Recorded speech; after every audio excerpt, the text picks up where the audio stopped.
To display a progress bar in our application every time we are changing routes, we will use the nprogress package. This package implements a simple and minimalist progress bar similar to the ones we can see on YouTube or GitHub, so you don't have to build it yourself and save some time. So open your terminal and install nprogress using npm. Once it is installed, go back to your editor and open the app.js file.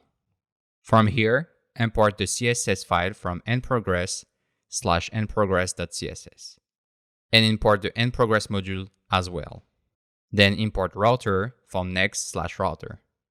Next, listen to the route change start event on the router and call nprogress.start to start the loading process and display the progress bar.